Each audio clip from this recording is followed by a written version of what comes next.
Hello everyone, today let's take a look at QP number 60, and this is another derangements question. So how many permutations of the integers from 1 to 9 inclusive have exactly 3 of the numbers in their natural positions and the other 6 not? So if you solve quantipus number 55, this should be relatively straightforward. There's just one twist where exactly 3 of the numbers should be in their natural positions. And that just means if I have 9 bars like I do here, let's just fix any 3 numbers. For example, I could put my 9 in the correct position, and then I could put my 7 here, and I could put my 2 here, and these would all be in their correct positions. So how many ways can I do this? I have 9 slots, and I'm placing 3 numbers, so it's just 9 choose 3.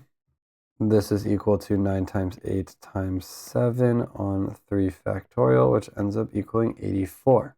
Now, once we know this, we can effectively look at this as a derangement problem by ignoring all of these, which we just fixed, and let's just derange 6 numbers. I went more in depth into it in the video for quantipus number 55, but basically what we're going to do is we're going to use the inclusion-exclusion principle, where our sets are the number of permutations where that number is fixed in its correct position. Then I basically take the union of all these sets and I subtract it from the total to get the total number of derangements where no number is in its correct position. So for starters, let's look at the magnitude of A1, and let's just fix 1 in its correct position and then permute the remaining 5 numbers here. And once we do that, well, there's 5 factorial ways to do so. And now if we look at the magnitude of A3, it's pretty much going to be the same thing. If we fix 3, we have 5 factorial ways to permute the remaining 5. So that's just going to be 5 factorial. They're all going to be 5 factorial, right? So by the inclusion-exclusion principle, I sum all these up. I have 6 of them. 6 times 5 factorial is just 6 factorial, which is equal to 720. So as you can see, I'm calculating the union of all these sets here, and we have 720 for all of these individual ones summed up, but now I've overcounted, so I need to subtract the sum of all these intersections, all the possible intersections here, AI and AJ, we can say. This is essentially just inclusion-exclusion. I went over it a lot more in the previous video, but we sum these up. AI now intersection AJ intersection AK, so every sum of these triples, we need to sum those up, and it repeats all the way down.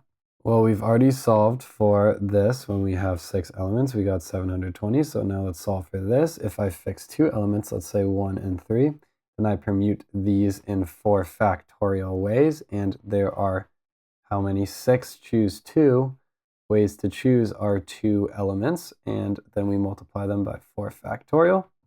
Right here, we need to add back all the triples. Again, if we fix 3, let's say 1, 3, and 4, there are 6 choose 3 ways to choose the 3 elements that we are fixing, and then the remaining 3 we can permute in 3 factorial ways, so like so. Now let's just keep the pattern going. If I fix 4 elements, then I have 2 factorial ways to permute the remaining 2. Now if I fix 5 elements, then I have 1 factorial way, so just 1, so I won't even write it.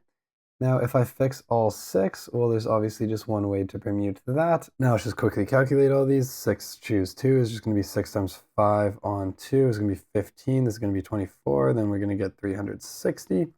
Now 6 choose 3 is going to be 20 times 6 is going to be 120. Here 6 choose 4 is going to be 6 times 5 on 2, 15 times 2, 30. And this is going to be 6, and then this is going to be 1.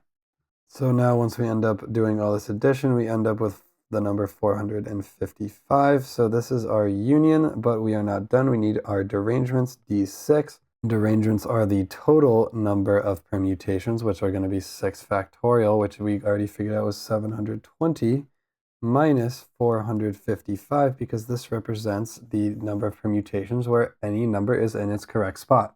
So once we solve this, we get 265.